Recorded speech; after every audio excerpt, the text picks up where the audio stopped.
Linda is Vice President of Planning, Budget, and Human Resources, and there are quite a few questions related to these subjects. So, Linda, if you don't mind, welcome. I'm just going to fire away because there are many questions for you.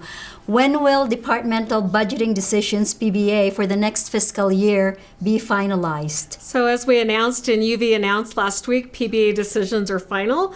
They're posted on the website. You can find them at uvu.edu/PBA. Just a reminder, as we talked about last month, the legislature did not provide any new tax funds to us. Therefore, all of the allocations had to come from some tuition and from internal reallocation. Thank you.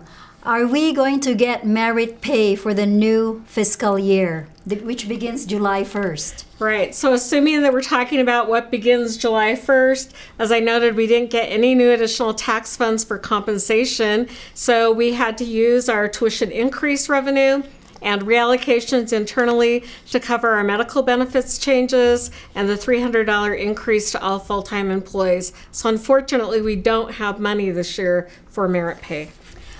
This is pretty much true across many sectors and many organizations today.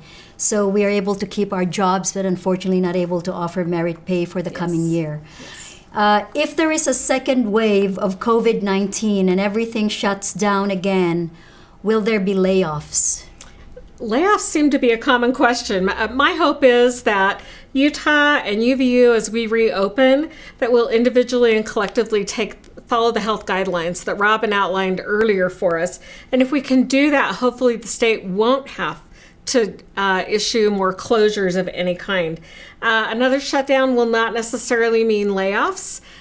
We have laid off since our last shutdown. We furloughed 132 employees and laid off 13.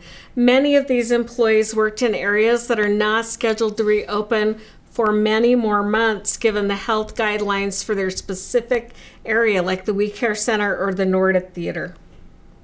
Have some of those who have been furloughed returned to campus? Yes, that's my understanding that some have.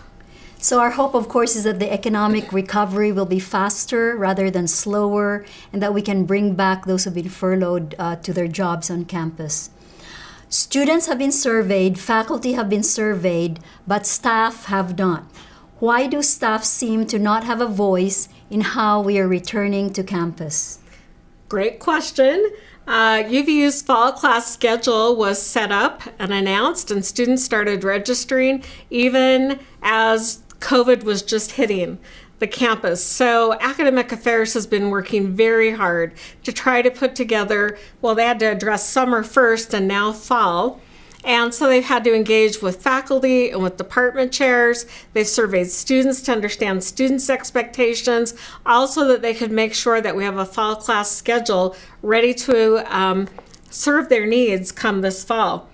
As far as staff voice within my division, our leadership teams talked a lot about our return to work plan, and they talked with their folks, and as we've been implementing it, we continue to have conversation, and I believe similar conversations have happened in other areas of campus. I also understand that PACE will be sending out a staff survey this week. I think it's really important to let your voice be heard, let all our voices be heard. And so as Linda noted, some of these have occurred in specific departments and divisions, but I welcome the survey that PACE may soon be doing. So please do know that you have a voice and there's no negative intent here that staff is being neglected. The next few questions are a little longish, but please bear with me, Linda. What is the expectation for full-time staff returning to full-time work on campus? At first, it seemed like we were expected to return to campus full-time after our return date, but then HR released additional information about potentially extending remote work or working partially from home. How long are staff able to continue working at least partially from home? So beginning June 8th, the university started to reopen most of its facilities, and that reopening required some staff to return to work beginning June 8th. So that our services could be available. Each executive, like I described, has worked with their teams to develop a return to work plan. And so within those plans, supervisors have the flexibility and the authority to extend remote work for employees where it's going really well and where the work that they perform doesn't have to necessarily occur on campus.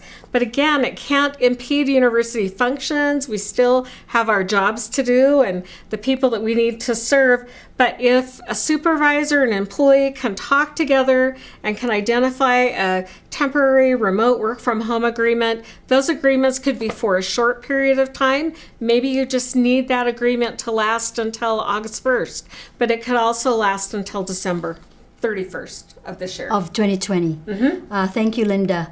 What guidance would you give to managers of non-student facing offices where all work can be done remotely, who have pressured employees to return to campus starting June 8, only to sit isolated in closed offices and meet via Teams, both of which could be done in a more safe environment from home? Are UVU employees here to be seen or to do work? What is our goal as a supervisor with balancing working from home with time working on campus? Should we be trying to have people spend more time working on campus than at home, or vice versa? So there's a little bit of overlap with the previous question. It is. And this isn't a one-size-fits-all response because there's such a diversity in the work that our staff do for the university. So while there's not a one-size-fits-all response, there is guidance. So Human Resources has provided materials for people managers, and, including training and a guidebook. They're all available on UVU's Return to Campus website. This guidebook provides great information and a variety of resources to assist those supervisors who are struggling this, how do I balance my employees? How do I balance the work that needs to be done? And as this guide indicates, if an employee's job and your department division return to work plan allows for continued remote work, the employee request can be granted and their work can be done remotely and not impede our functions. The supervisor can authorize a remote work agreement by submitting that through the temporary remote work agreement site that's out on UVU Human Resources. Okay. Next question. I am an advisor and have been working from home since the 1st of March. It's been fantastic and I am able to connect with my students and other advisors easily. I'm in a high-risk age group and I filled out a work-at-home order and it says it goes through December 31, 2020. I have been told that I will need to return in July. If UVU is so concerned with faculty and students in being able to continue to work and learn remotely, then I feel that staff should be given that same accommodation. What will happen for those of us who are high risk? High-risk employees, we're very concerned about you. Again, HR has provided some great resources for you that's available on the Return to Campus website, also available on the COVID-19 Employee Guide, FAQ website. And I'm so appreciative of those on my team who've kept that website and that information up to date, and those around campus that have supported that.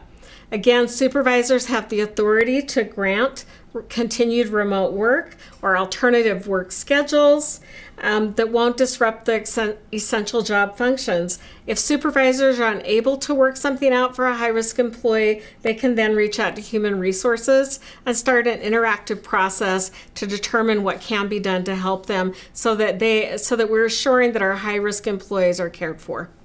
So in all of these, supervisors and people managers really have a critical role to play. We cannot overdo the communication and listening. So I just want to underline that. Who can we turn to if we feel our supervisors and AVPs are being very rigid and not helping us with flexible schedules, especially when we are pregnant, have young children at home, and are having difficulty finding childcare? Who can we turn to if our supervisors are not communicating at all with the staff and leaving us completely in the dark? I'm sorry I have to editorialize. I hope that supervisors who are not communicating at all with staff and leaving us completely in the dark, I hope you are fewer than 5 on this campus. I kind of worry that people are feeling their supervisors are leaving them in the dark.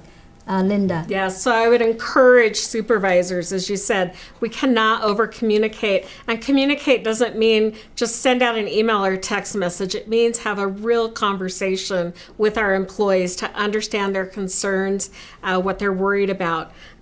We would like supervisors and employees to be talking. And if you feel like your supervisor's not communicating with you, please go up your chain of command. If that doesn't work, then please feel free to reach out to HR. If it's a child care issue, again, there are provisions provided through the FFCRA, the Family First Coronavirus Relief Act, where Human Resources can help you identify specific leaves that have been provided through that act. So again, try to work with your supervisors. Supervisors, please reach out to your employees. But if you do hit a wall, supervisors or employees, please reach out to HR. And the last question, Linda, is quite specific. Will UVU accept liability if employees return to work and get sick? If an employee must get medical care due to becoming sick, will the university pay for that? For part-time and student employees not covered by insurance, will they receive any assistance if they end up needing medical care or are hospitalized from contracting COVID-19 at work? So if an employee believes that they contracted COVID-19 at work, they can file a workers' compensation claim, and that claim will be investigated for coverage eligibility. All right. Thank you, Linda, for the very helpful answers to these many thorny questions.